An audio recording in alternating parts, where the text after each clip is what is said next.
السلام علیکم ورحمۃ اللہ تعالی وبرکاتہ۔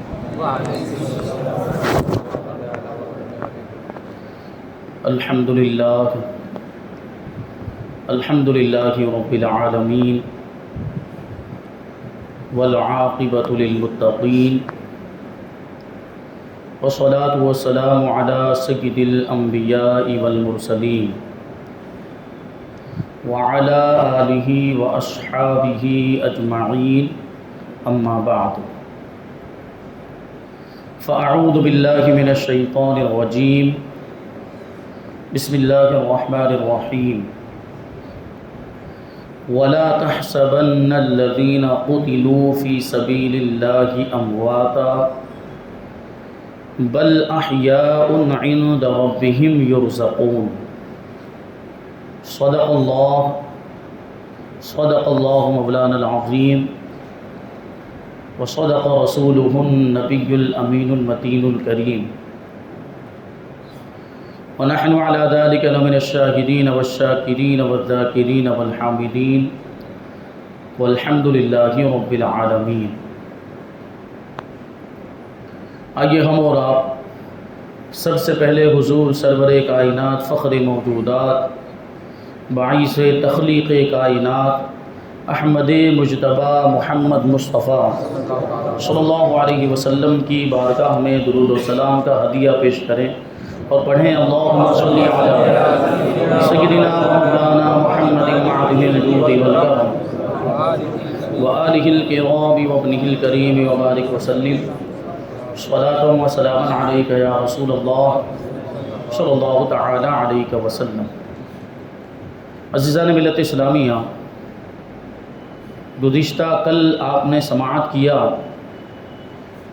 کہ کیسے یزید حضرت امیر معاویہ کی وفات کے بعد تخت پر بیٹھ گیا اور اس نے سب سے اپنی بیعت کا مطالبہ کرنا شروع کر دیا۔ امام علی مقام سے بھی اس نے بیعت کا مطالبہ کیا، لیکن امام علی مقام نے بیعت کرنے سے انکار کر دیا۔ جب بہت زیادہ دباؤ بنایا گیا تو امام علی مقام مدینہ منورہ چھوڑنے پر مجبور ہو گئے۔ حضور پاک صلی اللہ علیہ وسلم کے روضہ اقدس پر حاضر ہوئے، آخری سلام عرض کیا اور مکہ مکرمہ روانہ ہو گئے۔ پھر حضرت مسلم بن عقیل کو امام علی مقام نے حالات کا جائزہ لینے کے لیے کوفہ بھیجا۔ ان کی جو درخواستیں آئی تھیں، ان کے جو خطوط آئے تھے، اس کے جواب میں، تاکہ وہاں معلوم کیا جائے کہ وہ اپنے وعدے پر قائم ہے یا پھر وہ غداری کرتے ہیں۔ اور پھر کس طریقے سے حضرت مسلم بن عقیل روانہ ہوئے اور شروع میں وفاداری کا ثبوت دیا کوفہ والوں نے، پھر بعد میں بے وفائی کی، غداری کی، یہ سارے واقعات بیان کیے گئے۔ کیونکہ حضرت مسلم بن عقیل نے شروع ہی میں جب 40,000 لوگوں نے آپ کے ہاتھ پر بیعت کر لی، امام علی مقام کو خط لکھ دیا تھا کہ یہاں کے حالات بہت اچھے ہیں، لوگوں نے وفاداری کا ثبوت دیا ہے اور 40,000 لوگوں نے بیعت کر لی ہے، تو آپ جیسے ہی خط ملے ویسے آپ تشریف لائے۔ 3 ذی الحجہ ہجری 60 کی یہ بات ہے۔ امام علی مقام رضی اللہ تعالیٰ عنہ کو حضرت مسلم بن عقیل کا خط ملا تو آپ کو اطمینان ہو گیا کہ کوفہ کے حالات اچھے ہیں، لہٰذا روانہ ہو جانا چاہیے۔ اور کوئی دوسری وجہ بھی نہیں تھی نہ جانے کی، کیونکہ 40,000 لوگوں نے بیعت کی تھی، حلقہ ارادت میں شامل ہو گئے، تو کسی طرح کا کوئی خطرہ بھی نہیں تھا اور کسی طرح کے خوف اور کسی طرح کی ڈر کی بھی کوئی بات نہیں تھی۔ اور بظاہر ان کی طرف سے جب خط ملا تھا اس وقت کوفہ والوں کی طرف سے بے وفائی اور غداری کا بھی کوئی شبہ نہیں تھا، کیونکہ اتنے سارے خط لکھے تھے، پھر 40,000 لوگوں نے بیعت کی، تو یہ کیسے کہا جا سکتا ہے کہ اتنی بڑی تعداد بے وفائی کرے گی۔ امام علی مقام نے پکا ارادہ بنا لیا سفر کرنے کا اور کوفہ جانے کا، اور سفر کرنے کے لیے آپ نے تیاریاں شروع کر دی اور قافلہ تیار ہوا۔ قافلے کے اندر اپنے اہل و عیال کو، اپنے رشتہ داروں کو، اپنے عزیزوں کو، اپنے خادموں کو شامل کیا، اور تقریباً 82 افراد پر 82 افراد پر مشتمل یہ قافلہ کوفہ کی طرف روانہ ہونے لگا۔ اس میں 70 یا 72 ایسے افراد تھے جو سوار تھے، یعنی جانوروں پر سوار تھے، اور باقی کے لوگ پیدل تھے۔ صحابہ کرام نے اس وقت بھی امام علی مقام کو روکنے کی بڑی کوشش کی، اصرار کیا کہ آپ نہ جائیں، کیونکہ کوفہ والے آپ کے والد ماجد سے بھی بے وفائی کر چکے ہیں اور ہمیں ان کی بے وفائی کا تجربہ ہو چکا ہے، لہٰذا آپ کوفہ نہ جائیں کہ وہاں جانا خطرے سے خالی نہیں ہے۔ لیکن امام علی مقام نے صحابہ کرام کو یہی جواب دیا کہ انہوں نے اتنے سارے خطوط لکھے، انہوں نے اتنی درخواستیں التجائے تمنا کی ہے، اور انہوں نے دین کی حمیت اور پاسداری کے جذبات کا اظہار کیا، ان کے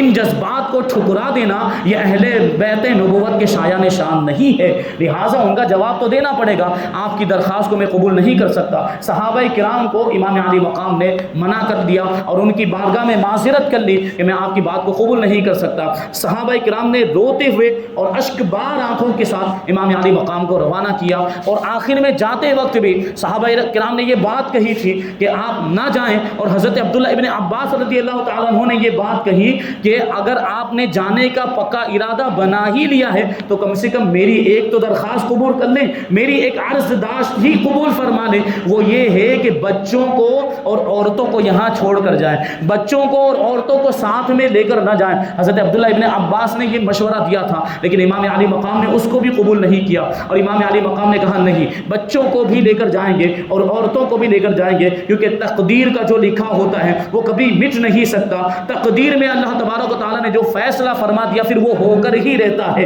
اور امام علی مقام کی تقدیر میں بے بسی اور بے کسی کے عالم میں کربلا کے میدان میں شہید ہونا لکھا تھا، اور آپ کے اہل خانہ کا بھی شہید ہونا لکھا تھا، تو آپ کوفہ جانے سے رک کیسے سکتے تھے؟ اور کوفہ جانے کے لیے کوفہ کیوں آپ تشریف نہ لے جاتے؟ اس لیے امام علی مقام نے پکا ارادہ بنا لیا، اور یہ جو آپ جا رہے تھے کوفہ کی طرف، یہ گویا کہ آپ خود نہیں جا رہے تھے بلکہ شہادت کا شوق آپ کو کھینچ کر لے کے جا رہا تھا۔ وہ کسی شاعر نے کیا خوب کہا تھا کہ 2 قدم بھی چلنے کی طاقت نہیں مجھ میں، 2 قدم بھی نہیں چلنے کی طاقت مجھ میں، عشق مجھے لیے جاتا ہے میں کہاں جاتا ہوں۔ یعنی شہادت کا شوق اور شہادت کا جذبہ یہ امام علی مقام کو کھینچ کر لے کے جا رہا تھا۔ اب یہ قافلہ جب روانہ ہوا، اس قافلے کے اندر اہل بیت نبوت کے کون سے افراد شامل تھے ان کی فہرست بھی آپ کو بتا دوں تاکہ آپ کو معلوم ہو جائے کہ اہل بیت نبوت کے کیسے ستاروں کو زمین کربلا میں ان لوگوں نے غروب کر دیا، اور اہل بیت نبوت کے خاندان کے کن انمول لال و گوہر کو زمین کربلا کے اندر دفن کیا گیا، وہاں ان کو شہید کیا گیا اور ان کے خون سے زمین کربلا کو رنگین کر دیا گیا۔ امام علی مقام رضی اللہ تعالیٰ عنہ کے ساتھ آپ کے منجلے شہزادے، آپ کے بڑے شہزادے حضرت علی اوسط رضی اللہ تعالیٰ عنہ، جن کا لقب ہے زین العابدین، اس وقت آپ کی عمر 22 سال کی تھی، آپ بیمار تھے، آپ بھی اس قافلے میں شریک تھے، اور آپ حضرت شہر بانو کے وطن سے ہیں، یعنی آپ کی والدہ ماجدہ حضرت شہر بانو رضی اللہ تعالیٰ عنہ، اور آپ کے دوسرے صاحبزادے حضرت علی اکبر رضی اللہ تعالیٰ عنہ بھی آپ کے ساتھ میں تھے۔ ان کی عمر اس وقت 18 سال کی تھی، اور حضرت علی اکبر رضی اللہ تعالیٰ عنہ حضرت علی اکبر رضی اللہ تعالیٰ عنہ میدان کربلا میں شہید ہوئے، انشاءاللہ ان کا واقعہ بیان کیا جائے گا۔ اور تیسرے جو شہزادے تھے وہ تھے حضرت علی اصغر، جو شیر خارگی کے زمانے میں تھے، دودھ پینے کے زمانے میں تھے، اور آپ کی والدہ ماجدہ کا تعلق یہ آپ کی بنی خزاعہ سے تھا، اور حضرت علی اکبر کی والدہ ماجدہ کا نام یعلا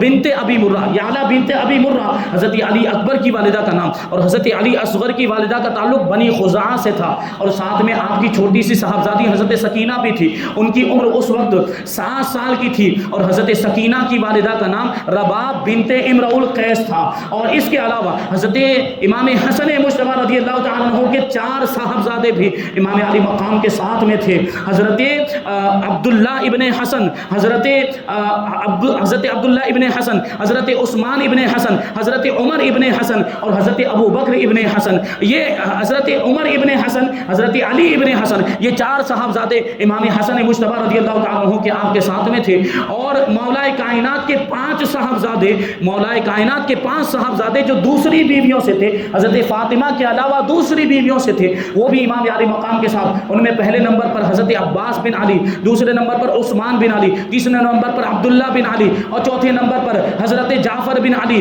اور پانچویں نمبر پر حضرت عمر ابن علی۔ یہ جو ہے کہ حضرت علی کے صاحبزادے حضرت مولا امام علی مقام کے ساتھ تھے۔ اور پھر حضرت عقیل کے صاحبزادے، ان میں سے ایک حضرت مسلم بن عقیل تو اپنے فرزندوں کے ساتھ ہی میدان وہ وہاں پر کوفہ میں جامع شہادت نوش فرما چکے تھے، اور ان کے 3 بھائی اور تھے، حضرت عبداللہ ابن عقیل، حضرت عبد الرحمن ابن عقیل اور حضرت جعفر ابن عقیل۔ یہ بھی امام علی مقام کے ساتھ تھے اور یہ بھی کربلا کے میدان میں شہید ہوئے۔ اور امام علی مقام کے 2 بھانجے حضرت محمد ابن عبداللہ اور حضرت عون ابن عبداللہ، جو حضرت زینب رضی اللہ تعالی عنہا کے بیٹے تھے۔ حضرت زینب رضی اللہ تعالی عنہا امام علی مقام کی حقیقی بہن، اور آپ بھی ساتھ میں تھی، اور خواتین میں سے جو اہل بیت اطہار تھے ان کی بیویاں بھی ساتھ میں تھی۔ اس طریقے سے یہ قافلہ روانہ ہوا، اور اس میں دیکھیں حضرت امام زین العابدین رضی اللہ تعالیٰ عنہ بیمار تھے، اور اس کے علاوہ 17 اہل بیت اطہار کے افراد کو میدان کربلا میں شہید کر دیا گیا،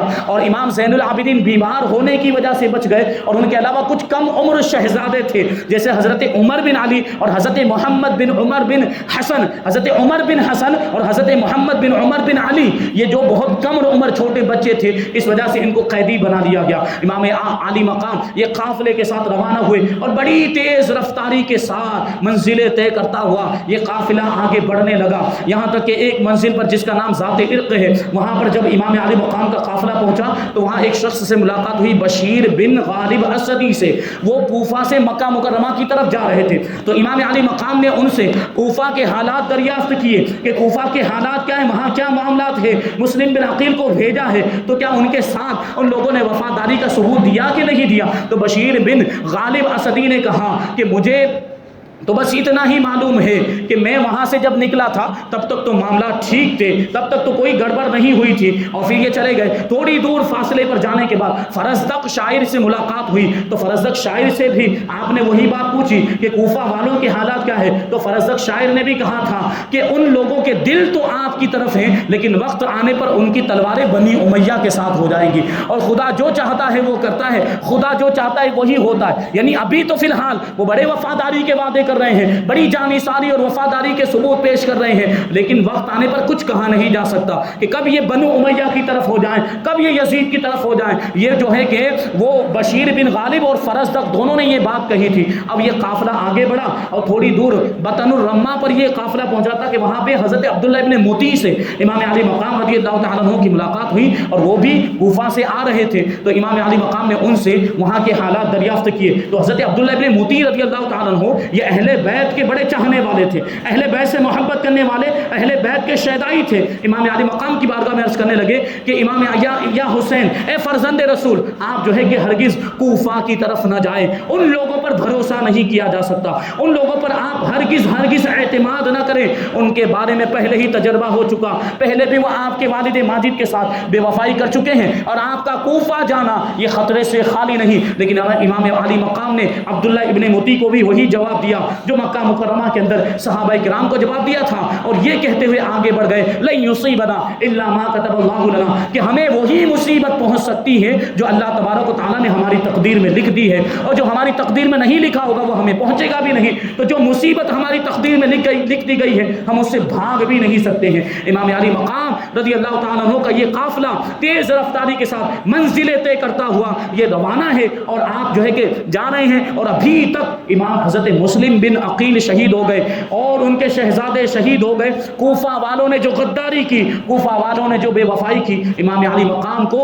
اور آپ کے قافلے والوں کو کچھ بھی پتہ نہیں تھا، ابھی تک کوئی خبر نہیں آئی تھی، ابھی تک جو بھی ملے تھے وہ پہلے کے حالات دیکھ کر آئے تھے، وہ جو وفاداری کا جو انہوں نے وعدہ کیا تھا اور جو ثبوت پیش کیا تھا وہ ساری چیزیں دیکھ کر آئے تھے، اس لیے ابھی تک امام علی مقام کو خبر نہیں تھی۔ مقام ثعلبیہ میں پہنچے تو اچانک بکر اسدی سے ملاقات ہوئی، یہ کوفہ سے آ رہے رہے تھے، ان سے امام علی مقام نے کوفہ کے حالات دریافت کیے تو بکر اسدی نے تازہ ترین حالات سے امام علی مقام کو آگاہ کیا اور حضرت مسلم بن عقیل اور ان کے شہزادوں کی شہادت کا دردناک واقعہ بڑی تفصیل کے ساتھ بیان کیا، سارے حالات بیان کیے، اور کوفہ والوں نے جو بے وفائی کی تھی اس کی بھی پوری تفصیل بیان کی۔ امام علی مقام نے جیسے ہی یہ حالات سنے آپ کے قدموں کے نیچے سے زمین کھسک گئی اور آپ کے اوپر غموں کا پہاڑ ٹوٹ پڑا۔ آپ کو کوفہ والوں کی جو بے وفائی اور غداری پر بڑی حیرت ہوئی کہ یہ کیا معاملہ کہ 40,000 لوگ جمع ہو گئے تھے اور 150 خطوط لکھ کر جنہوں نے بلایا تھا، اور آج ان کی یہ کیفیت۔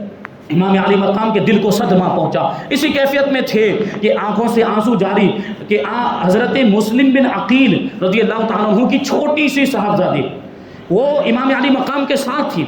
وہ امام علی مقام کے قریب آئی کہ دیکھا کہ کچھ تو ہے، کہ خبر آئی ہے کوفہ سے، ان کے والد ماجد چونکہ کوفہ گئے تھے اس لیے امام علی مقام کے قریب آئی، وہ چھوٹی سی بچی لیکن سمجھدار تھی، وہ دیکھیں کیسی سمجھداری اس کے اندر تھی۔ امام علی مقام جب گفتگو کر رہے تھے تو اس نے سب باتیں سنی اور قرائن کے ذریعے سے اس کو پتا چل گیا کہ کچھ تو معاملہ ہوا ہے، تو وہ امام علی مقام کی بارگاہ میں جب آئی تو امام علی مقام نے جیسے ہی اس کے چہرے کو دیکھا آنکھوں سے بے ساختہ آنسو جاری ہو گئے، کیونکہ حضرت مسلم بن عقیل کی شہادت ہو چکی تھی اور آپ کے فرزندوں کی بھی شہادت ہو چکی، تو بڑی شفقت کے ساتھ اور بڑی محبت کے ساتھ امام علی مقام نے حضرت مسلم بن عقیل کی چھوٹی سی بچی کے سر پر ہاتھ پھیرا اور بڑے محبت والے انداز میں آپ نے ان سے پیار کا اظہار کیا، تو وہ جو چھوٹی سی بچی تھی وہ تاڑ گئی کہ کچھ تو معاملہ ہوا ہے، تو امام علی مقام کی بارگاہ میں عرض کرنے لگی کہ آپ کو خدا کی قسم دے کر کہتی ہوں مجھے بتائیے کہ میرے والد ماجد کے ساتھ کیا ہوا ہے، حضرت مسلم بن عقیل کہیں شہید تو نہیں ہو گئے؟ اتنا سننا تھا کہ امام علی مقام رضی اللہ تعالیٰ عنہ کہ صبر کا باندھ جو تھا وہ ٹوٹ گیا اور آپ کے صبر کا جو دامن تھا وہ تار ہو گیا۔ امام علی مقام زاروں قطار رونے لگ گئے اور آپ کو روتا ہوا دیکھ کر تمام اہل بیت جو تھے وہ آپ کے قریب جمع ہو گئے، آپ کے ارد گرد جمع ہو گئے۔ اب امام علی مقام نے سب کو حضرت مسلم بن عقیل اور آپ کے شہزادوں اور آپ کے فرزندوں کی شہادت کے بارے میں بتایا کہ امام حضرت مسلم بن عقیل کو شہید کر دیا گیا ہے کوفہ کے اندر اور ان کے دونوں شہزادوں کو بھی شہید کر دیا گیا۔ اب جو بعض لوگ قافلے کے اندر شریک تھے انہوں نے مشورہ دیا کہ اب آگے جانا مناسب نہیں ہے، اب آگے جانے کا کوئی مطلب نہیں ہے کہ کوفہ والوں کی بے وفائی ظاہر ہو چکی، ان کی غداری ظاہر ہو چکی، اب اگر ہم جائیں گے تو ہم اپنے آپ کو خطرے میں ڈالیں گے۔ تو امام علی مقام کو لوگوں نے یہ مشورہ دیا کہ ہمیں یہاں سے واپس ہو جانا چاہیے۔ امام علی مقام نے بھی ان کے مشورے کو قبول کر لیا کہ ٹھیک ہے یہاں سے واپس ہو جاتے، لیکن حضرت مسلم بن عقیل کے تینوں بھائی امام علی مقام کی بارگاہ میں عرض کرنے لگے بڑے جوش و خروش کے ساتھ کہ ہمارے بھائی کو شہید کر دیا گیا اور اب ہم اپنے بھائی کے بعد دنیا میں زندہ رہ کر کیا کریں گے، ان کے بغیر تو ہماری زندگی بے مزہ ہو جائے گی، بے لطف ہو جائے گی، ہم تو ضرور کوفہ جائیں گے اور اپنے بھائی کی دردناک شہادت کا بدلہ لیں گے یا خود شہید ہو کر جنت البری میں خلد بری میں اپنے بچھڑے ہوئے بھائی کے پاس پہنچ جائیں گے۔ امام علی مقام نے جب ان کا جذبہ دیکھا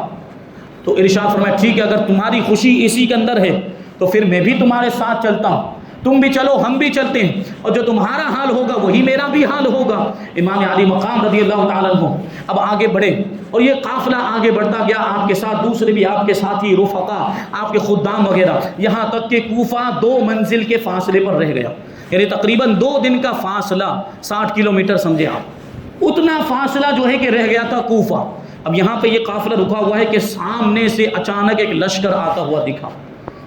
جب وہ لشکر قریب آیا 1000 سواروں کے ساتھ کوفہ کا بڑا ہی مشہور جنگجو بہادر ایک نوجوان اس قافلے کو اس لشکر کو لے کر آیا تھا، اس کا نام تھا حر بن یزید۔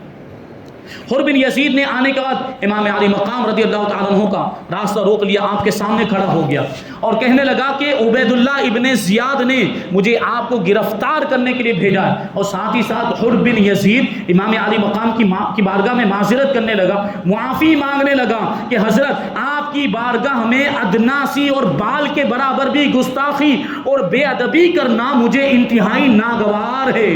کیونکہ حر بن یزید یہ اہل بیت کا چاہنے والا تھا، امام علی مقام سے محبت کرنے والا تھا، لیکن وہ مجبور تھا کیونکہ ابن زیاد نے اس کو حکم دیا تھا، اور وہ حکم کی وجہ سے وہ ظلم و ستم کے دباؤ میں آ کر وہ امام علی مقام کو گرفتار کرنے کے لیے آیا تھا۔ امام علی مقام نے کہا کہ اے حر، یہاں پر تم حالات کا جائزہ تو لو، کیا کیفیت ہے؟ میں یہاں پر خود نہیں آیا، مجھے خطوط لکھ کر بلایا گیا، مجھے عرضیاں بھیجی گئی تھی، مجھے درخواستیں بھیجی گئی تھی کہ آپ آئیے، ہم آپ کی اطاعت کریں گے، ہم آپ کی بیعت کریں گے۔ ان لوگوں نے اتنی التجائیں کی، تب جا کے میں یہاں پر آیا ہوں، اور خطوط لکھے تھے، اور ان لوگوں نے خطوط لکھے تھے، اکثر لوگ، ان میں سے اکثر لوگوں کے اس میں دستخط موجود ہیں اور مہریں موجود ہیں، اور ان میں سے خط لکھنے والوں میں سے اکثر لوگ ابھی تمہارے لشکر میں مجھے گرفتار کرنے کے لیے آئے ہوئے۔ ان میں اکثر لوگ وہ ہیں جنہوں نے مجھے خط لکھے تھے، اور آپ دیکھیے کہ بے وفائی کرتے ہوئے، غداری کرتے ہوئے مجھے گرفتار کرنے کے لیے آئے۔ اس سے پہلے تک تو وہ وفاداری کے وعدے کر رہے تھے، بیعت کے وعدے کر رہے تھے۔ تو حر بن یزید کہنے لگا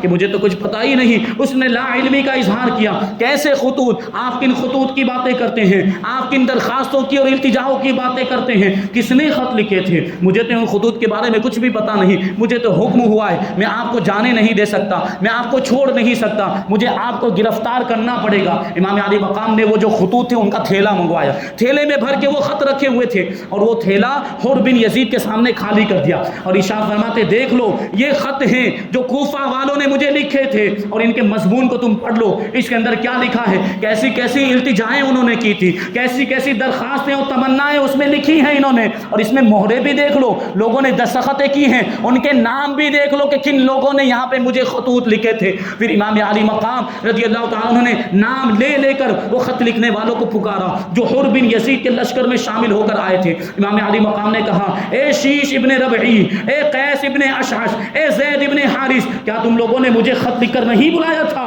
کیا تم لوگوں نے مجھ سے التجائیں نہیں کی تھی؟ کیا یہ خط تم لوگوں نے نہیں لکھے ہیں؟ تو وہ سب بے حیا اور بے شرم سر جھکائے ہوئے خاموش کھڑے رہے، کسی نے کوئی جواب نہیں دیا۔ آخرکار امام علی مقام نے اتمام حجت کے لیے، دلیل کو مکمل کرنے کے لیے ارشاد فرمایا کہ اگر اب بھی تم اپنے وعدے پر قائم ہو تو میں تمہارے ساتھ شہر کوفہ میں چلنے کے لیے تیار ہوں، لیکن اگر تم نے وعدہ خلافی کی ہے تو مجھے یہاں سے واپس چلے جانے دو، میں واپس یہاں سے مدینہ منورہ چلا جاتا ہوں، واپس میں اپنے وطن چلا جاتا ہوں۔ لیکن کیفیت کچھ اور ہی تھی،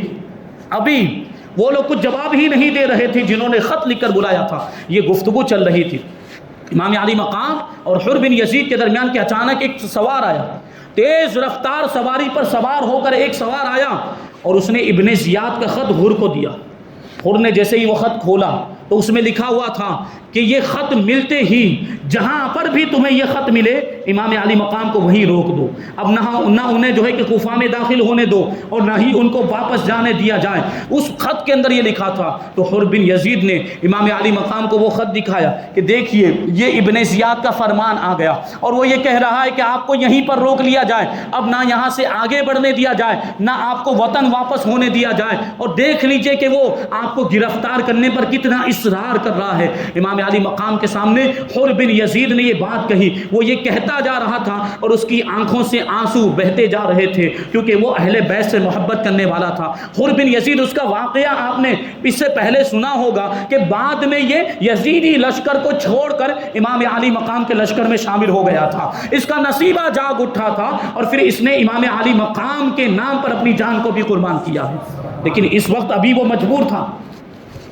اہل بیت سے محبت، اسی وجہ سے تو وہ امام علی مقام کے پیچھے نمازیں بھی پڑھتا رہا جب تک وہ امام علی مقام کے ساتھ رہا، لیکن وہ مجبور تھا کیونکہ ابن زیاد نے اس کو حکم دیا تھا، اور ابن زیاد بڑا ظالم و جابر شخص تھا، اور یہ حر بن یزید جانتے تھے کہ اگر میں نے اس کے حکم کی تعمیل نہیں کی، اگر میں نے امام علی مقام کی تھوڑی بھی رعایت کی اور امام علی مقام کو اگر میں نے جانے دیا، 1000 کا لشکر میرے ساتھ میں ہے، یہ راز جو ہے پوشیدہ نہیں رہ پائے گا، ابن زیاد کو فوراً خبر پہنچ جائے گی، اور ابن زیاد کو اگر پتہ چلا کہ میں نے امام علی مقام کی رعایت کی، میں نے ان کا ساتھ دیا ہے، تو وہ مجھے بھی ٹکڑے ٹکڑے کر دے گا، میرے خاندان والوں کو بھی ٹکڑے ٹکڑے کر دے گا، میرے ساتھ یہ معاملہ ہوگا۔ اس لیے حر بن یزید مجبور تھا، امام علی مقام کی بارگاہ میں عرض کرنے لگا حضرت میں آپ کو آگے نہیں جانے دے سکتا اور آپ کو وطن بھی واپس نہیں جانے دے سکتا۔ امام علی مقام نے کہا ٹھیک ہے چلیے، تو کوفہ نہیں جانے دیتے، مجھے واپس نہیں جانے دیتے، تو کہیں اور چلتے ہیں۔ چنانچہ امام علی مقام رضی اللہ تعالیٰ عنہ کوفہ کے راستے سے تھوڑا ہٹ کر ایک جانب چلنے لگے،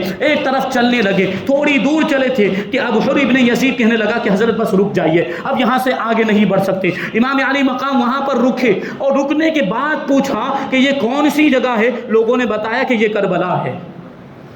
یہ کربلا ہے۔ اتنا سننا تھا کہ امام علی مقام کے پیشانی پر شکن آ گئے، کیونکہ وہی جگہ تھی۔ امام علی مقام کی شہادت پہلے ہی سے مشہور تھی۔ حضور پاک صلی اللہ علیہ وسلم نے امام علی مقام کی شہادت کے اشارے پہلے ہی دے دیے تھے، اور پہلے سے لوگ جانتے تھے کہ امام علی مقام امام حسین شہید ہونے والے تھے۔ امام علی مقام کو معلوم ہو گیا کہ یہی وہ جگہ ہے، آپ کو پہلے سے معلوم تھا، پہلے سے جانتے تھے کہ یہی وہ جگہ ہے اور یہی وہ جنگل اور یہی وہ بیابان، خطرناک بیابان ہے جہاں اہل بیت نبوت کا خون بہایا جائے گا، جہاں اہل بیت نبوت کے نو نہالوں کو شہید کیا جائے گا، اور یہاں کربلا کی زمین کو اہل بیت نبوت کے شہزادوں کے خون سے رنگین کیا جائے گا اور اس کو لالہزار بنا دیا جائے گا۔ امام علی مقام رضی اللہ تعالیٰ عنہ وہاں پر اتر گئے۔ ابھی وہاں پر اطمینان کے ساتھ بیٹھے بھی نہیں تھے، ابھی سامان بھی ادھر ادھر بکھرا ہوا تھا، سامان بھی سمیٹا نہیں گیا تھا کہ اتنی دیر میں ابن زیاد کی طرف سے ایک دوسرا خط آ گیا، اور وہ دوسرے خط کے اندر لکھا ہوا تھا کہ امام علی مقام سے کہہ دو کہ یزید کی بیعت کرنے کے لیے تیار ہو جائیں، ورنہ پھر جنگ کرنے کے لیے تیار ہو جائے۔ یزید کی بیعت کر لیں یا تو پھر جنگ کرنے کے لیے تیار ہو جائے۔ امام علی مقام نے ابن زیاد کا جب وہ خط دیکھا تو بڑی حقارت کے ساتھ اس کو زمین پر پھینک دیا اور ارشاد فرمایا اس خط کا میرے پاس کوئی جواب نہیں، کیونکہ امام علی مقام رضی اللہ تعالیٰ عنہ یزید کی بیعت بھی نہیں کرنا چاہتے تھے اور جنگ بھی نہیں کرنا چاہتے تھے، کیونکہ جنگ کے ارادے سے نہیں آئے تھے۔ اب سوچیں یہ کیسی ستم ظریفی ہے، یہ کوفہ والے جنہوں نے خطوط لکھ کر امام علی مقام کو بلایا تھا، اور جب امام علی مقام سفر کی مشقتیں برداشت کرنے کے بعد ان کے پاس مہمان بن کے پہنچے تھے، تو یہ لوگ زہر میں بجھے ہوئے نیزے لے کر اور ننگی تلواریں لے کر امام علی مقام کو یزید کی بیعت پر مجبور کر رہے ہیں، جس کی بیعت کرنا امام علی مقام کے لیے جائز ہی نہیں تھا۔ بتائیے کیا دنیا میں کوئی بھی اپنے مہمان کے ساتھ ایسا سلوک کرتا ہے؟ دنیا کی تاریخ کے اندر اس سے پہلے بھی کبھی کسی نے اپنے مہمان کے ساتھ ایسا سلوک نہیں کیا ہوگا، نہ بعد میں کوئی ایسا سلوک کر سکتا ہے جو سلوک کوفہ والوں نے امام علی مقام کے ساتھ کیا تھا۔ امام علی مقام کے ساتھ یہ برتاؤ، امام علی مقام رضی اللہ تعالیٰ عنہ بڑے دل برداشتہ ہوئے، اور جب ابن زیاد کا جو وہ خط دیکھا تو اس کے بارے میں فرمایا کہ اس کے بعد اس کا میرے پاس کوئی جواب نہیں۔ امام علی مقام کی بات ابن زیاد تک پہنچائی گئی۔ ابن زیاد نے جب یہ دیکھا، جب یہ سنا کہ امام علی مقام نے یہ بات کہی، امام علی مقام نے 3 شرطیں رکھی تھی۔ امام علی مقام نے کہا تھا کہ یا تو مجھے واپس جانے دیا جائے یا مجھے جو ہے کہ دمشق پہنچا دیا جائے جہاں پہ یزید بیٹھا ہوا ہے، میں جا کر خود ہی اس سے بات چیت کر لوں گا اور اس سے خود ہی اپنا معاملہ طے کر لوں گا، یا پھر مجھے کسی اور جگہ پر جانے دیا جائے، نہ مدینہ جاؤں، نہ مکہ جاؤں، نہ کوفہ جاؤں، کسی اور مقام پر کسی اور علاقے میں جا کر اپنی زندگی کے باقی دن گزار دوں گا۔ لیکن تینوں شرطوں میں سے امام علی مقام کی کسی بھی شرط کو ابن زیاد نے منظور نہیں کیا۔ ابن زیاد چاہتا تو بات یزید تک پہنچا سکتا تھا، لیکن یہ بڑا ظالم و جابر، بڑا مکار قسم کا آدمی تھا، اور یہ جب اس نے امام علی مقام کی یہ بات سنی کہ اس خط کا میرے پاس کوئی جواب نہیں، تو وہ غصے میں آ گیا اور غیظ و غضب میں آگ بگولا ہو گیا، اور تیش میں آ کر اس نے لشکر تیار کرنے کا حکم دے دیا۔ اب جب لشکر تیار ہوا تو عمرو بن سعد کو اس نے بلایا اور اس لشکر کا امیر بنا کر اس نے کہا کہ تم یہ لشکر لے کر سپہ سالار بن کر سپہ سالار کی حیثیت سے کربلا کی طرف روانہ ہو جاؤ۔ یہ عمرو بن سعد کون ہے؟ یہ حضرت سعد ابن ابی وقاص جنتی صحابی، ان کا بیٹا، عشرہ مبشرہ میں حضرت سعد ابن ابی وقاص کا شمار ہوتا ہے، ان کا بیٹا ہے عمرو بن سعد۔ یہ اہل بیت نبوت کے مقام و مرتبے کو جانتا تھا، ان کی عظمت و جلالت کا معترف تھا، مانتا تھا کہ ان کا مقام و مرتبہ کیسا ہے، اس لیے پہلے اس نے اہل بیت نبوت پر حملہ کرنے سے اپنا دامن بچایا اور جانے سے انکار کر دیا کہ میں اس لشکر کا سپہ سالار نہیں بن سکتا، امام علی مقام کا خون نہیں بہا سکتا، اہل بیت نبوت کے مقدس خون سے اپنے دامن کو داغدار نہیں کر سکتا۔ لیکن پھر ابن زیاد نے اس کو مجبور کیا اور اس کو دھمکیاں دی کہ اگر تم نہیں جاتے ہو تو ایران کی جو گورنری تمہیں دی گئی ہے وہ تم سے چھین لی جائے گی، یا تو تم وہاں امام علی مقام اور ان کے ساتھیوں پر حملہ کرنے کے لیے تیار ہو جاؤ، یا پھر یہ گورنری جو تمہیں دی گئی ہے ایران میں ملک رے کی، اس سے دستبردار ہو جاؤ۔ اب دیکھیں یہ لالچ بہت بری بلا ہوتی ہے، دنیا کی لالچ اور دنیا کے مال و دولت کی لالچ اور حکومت کی حرص، یہ اس کا بھوت جب کسی کے سر پر سوار ہوتا ہے تو وہ کتنا ہی بڑا استقامت کا پہاڑ ہی کیوں نہ ہو، اس کے پاؤں ڈگمگانے لگ جاتے ہیں۔ تو یہ بھی لالچ میں آ گیا۔ عمرو بن سعد جنتی صحابی کا بیٹا ہے، لیکن دنیا کی لالچ میں، گورنری کی لالچ میں، حکومت کی لالچ میں امام عالی مقام جگر گوشہ بطول فرزند رسول کا سر کاٹنے کے لیے تیار ہو گیا اور 5000 کا لشکر لے کر یہ کربلا کے میدان میں پہنچ گیا۔ یہ جو تاریخ تھی یہ 7 محرم الحرام ہجری 61 کی تاریخ تھی۔ یہ جو ہے ابن سعد 5000 کا لشکر لے کر وہاں پر پہنچا اور دریائے فرات کے کنارے اس نے پڑاؤ کیا، وہیں پر اپنا مرکز قائم کر لیا اور 500 مسلح یعنی ہتھیار بند سواروں کو اس نے دریائے فرات کے کنارے پر کھڑا کر دیا اور حکم جاری کر دیا کہ خبردار خبردار، ساقی کوثر کے شہزادوں اور اہل بیت نبوت کے خیموں میں پانی کا ایک قطرہ بھی نہیں جانا چاہیے۔ دریائے فرات پر اس نے اس طریقے سے پابندی لگا دی۔ اور دوسری جانب ابن زیاد نے کوفہ سے مسلسل لوگوں کو بھیجنا جاری رکھا، وہ وہاں سے لشکر کو بھیجتا ہی رہا، وہ سپاہیوں کو بھیجتا ہی رہا۔ ابن سعد 5000 کا لشکر لے کر آیا تھا، لیکن بعد میں ابن زیاد نے اتنے سپاہیوں کو بھیجا کہ کربلا کے میدان میں 22000 یزیدی لشکر جمع ہو گیا۔ اب غور کریں، 22000 کا لشکر، اور یہاں کتنے لوگ ہیں؟ 82 لوگ ہیں۔ امام عالی مقام کے ساتھ 82 لوگ ہیں۔ یہ بھی بڑی تعجب کی بات کہ 82 افراد کے مقابلے میں 82 افراد کے مقابلے میں 22000 کا لشکر بھیجا گیا۔ اور یہ جو لشکر امام عالی مقام کا،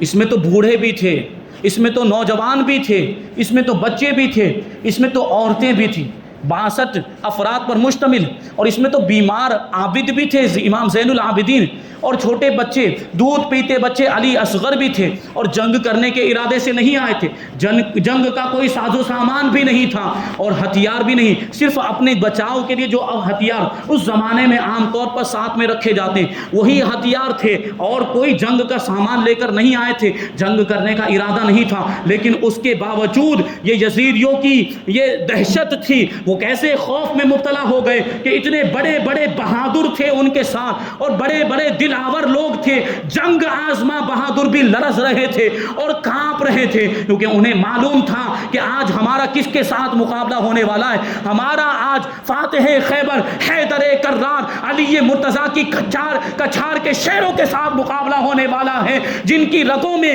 نبی اور علی کا خون رواں ہے، اور جن کے بارے میں شاعر نے کہا تھا کہ یہ گھرانہ بھی کیا گھرانہ ہے کہ جس کا ہر ایک بچہ، وہ گھرانہ بھی کیا گھرانہ ہے کہ جس کا ہر ایک بچہ جہاں پیدا ہوا شیر خدا معلوم ہوتا ہے۔ یہ شیر خدا کے شیر تھے، تو ان سے لڑنے سے یہ لوگ ڈر رہے تھے، گھبرا رہے تھے۔ اسی وجہ سے ان کتوں نے یہ تدبیر اپنائی کہ اگرچہ یہ 82 لیکن ان کا مقابلہ کرنا آسان نہیں ہے،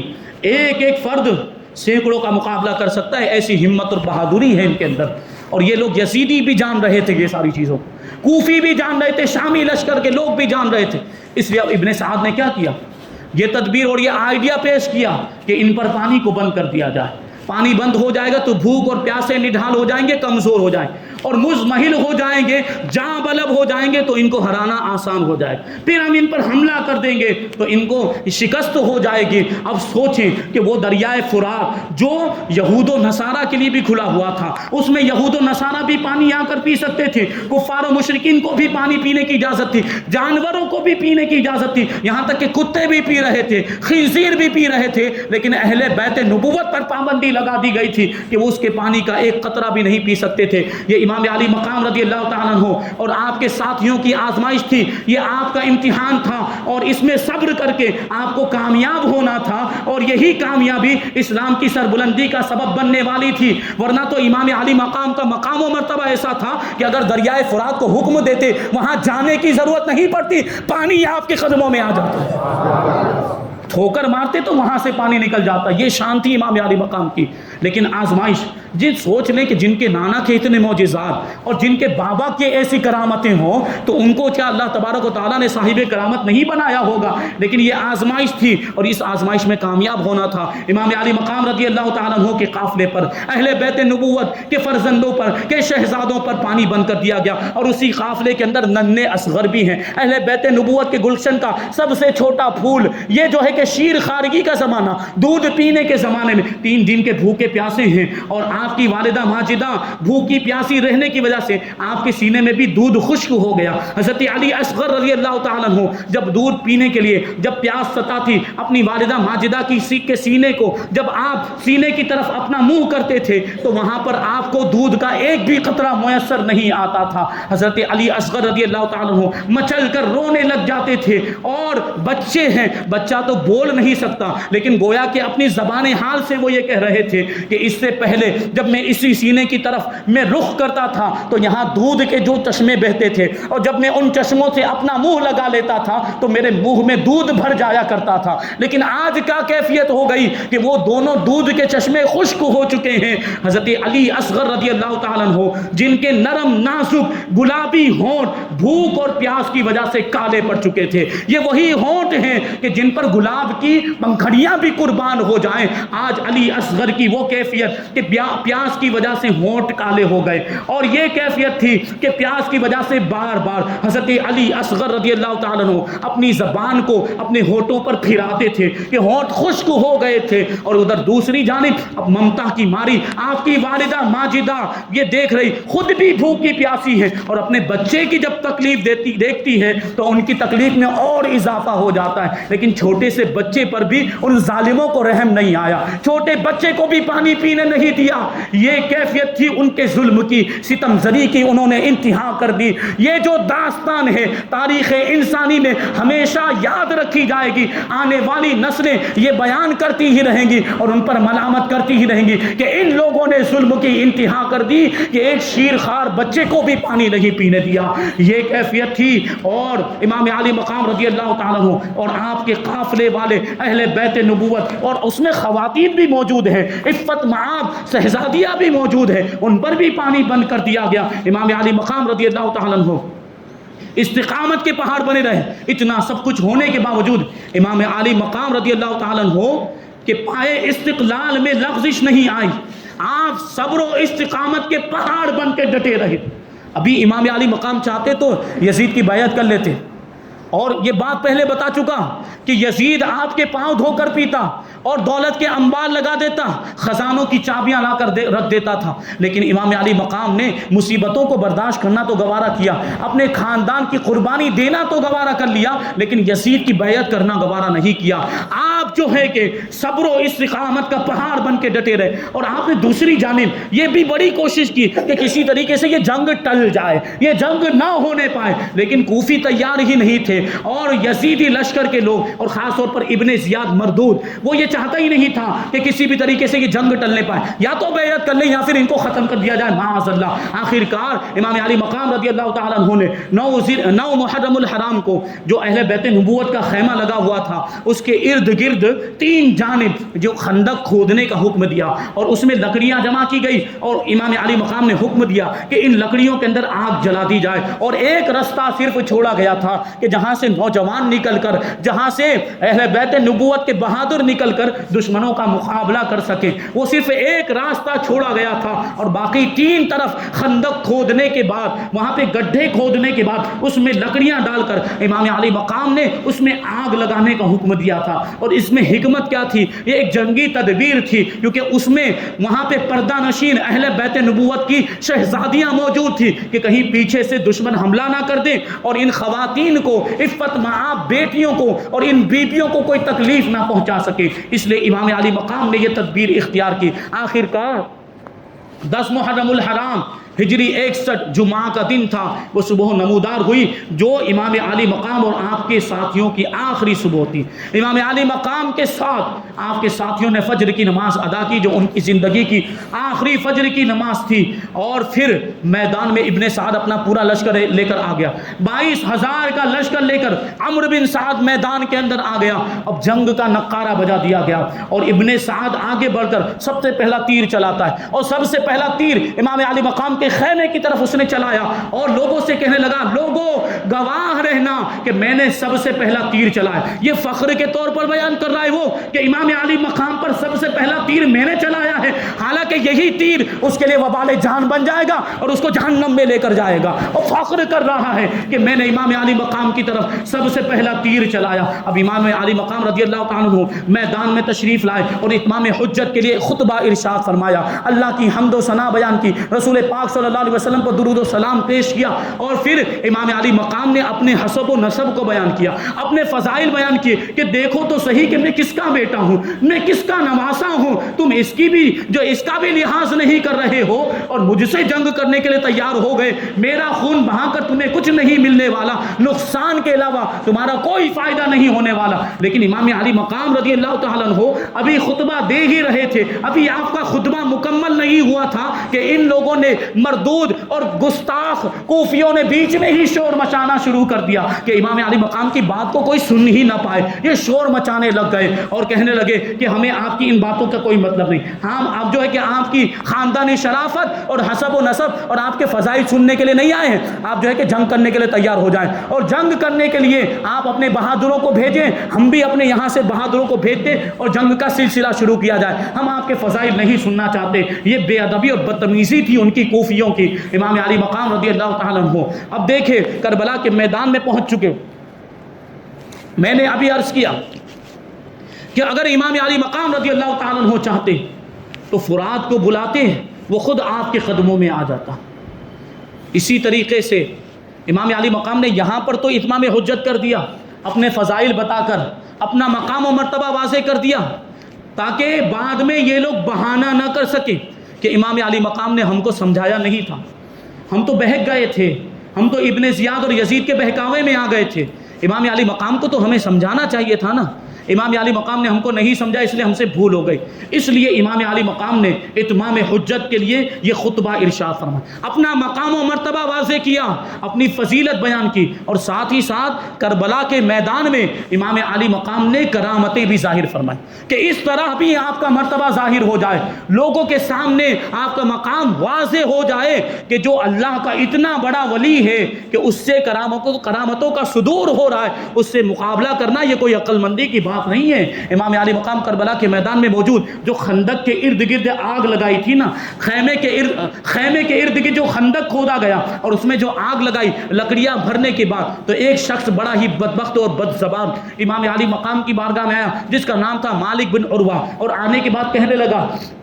اس آگ کی طرف اشارہ کرتے ہوئے کہ اے حسین کہ تم نے وہاں کی آگ سے پہلے یہیں پر آگ لگا لی ہے، وہاں کی آگ سے پہلے یہیں پر آگ لگا لی معاذ اللہ. امام علی مقام نے ارشاد فرمایا یا عدو اللہ کذبتا، اے اللہ کے دشمن تو جھوٹا ہے، تو جھوٹ بول رہا ہے. امام علی مقام کے دل کو صدمہ پہنچا. آپ کے جانی صاحب اور آپ کے شہدائی حضرت مسلم ابن اوسجا اسدی رضی اللہ تعالیٰ عنہ نے امام علی مقام کی بارگاہ میں اجازت طلب کی، حضرت مجھے اجازت عطا فرمائے کہ میں اس کے منہ پر تیر ماروں کہ یہ تباہ و برباد ہو جائے. امام علی مقام نے کہا کہ ہم اپنی طرف سے جنگ کی ابتدا نہیں کریں گے، ہم اپنی طرف سے جنگ کی ابتدا نہیں کریں گے تاکہ ہماری جانوں کا پورا وبال ان ظالموں کے سر پر ہی رہے. ہم اپنی جانب سے جنگ کی ابتدا نہیں کریں گے. لیکن تکلیف ہوئی تھی. امام علی مقام نے اللہ کی بارگاہ میں دعا کی کہ اے پروردگار، اس نے مجھے ایسا کہا کہ آپ نے وہاں کی آگ سے پہلے یہاں پر جو ہے کہ آگ جلا لی ہے، اے پروردگار عالم اس کو یہیں پر عذاب دے دے اور یہیں پر آگ کے عذاب میں مبتلا کر دے.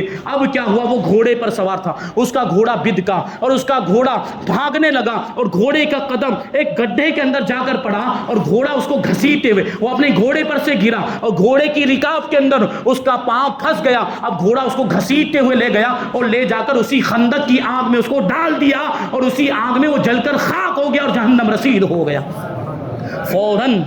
ابھی امام علی مقام نے دعا کی اور اللہ تبارک و تعالیٰ نے امام علی مقام کی دعا کو قبول فرمایا. فوراً وہ جل کے خاک ہو گیا. سوچیں آپ کہ ایک شخص کے بارے میں دعا کی، اگر پورے یزیدی لشکر کے بارے میں دعا کرتے تو اللہ تبارک و تعالیٰ پورے لشکر کو تباہ و برباد کرتے. امام علی مقام نے اللہ کا شکر ادا کیا کہ تو نے اہل بیت نبوت کے گستاخ کو اپنے انجام تک پہنچا دیا۔ اب یہ جب بات دیکھی تو ایک اور بدبخت بس زبان امام علی مقام کی بارگاہ میں آیا اور آ کر کہنے لگا کہ آپ کو رسول پاک صلی اللہ علیہ وسلم سے کیا نسبت۔ اب سوچیں، امام علی مقام سے آ کر وہ بس زبان بدتمیز کہہ رہا ہے کہ آپ کا حضور سے کیا رشتہ، یہ حضور کے نواسے ہیں اور یہ علی کے شہزادے، اور ان سے کہہ رہا ہے یہ فاطمہ کی آنکھوں کے تارے ہیں جن کی رگوں میں حضرت علی کا اور نبی پاک صلی اللہ علیہ وسلم کا خون روا دوا ہے، ان سے یہ کہہ رہا ہے کہ رسول پاک سے آپ کی کیا نسبت، رسول اللہ صلی اللہ علیہ وسلم سے آپ کا کیا رشتہ۔ تو صدمہ تو پہنچنا ہی تھا۔ امام علی مقام کو سخت تکلیف ہوئی، اس کے لیے بھی دعا کی، اے پروردگار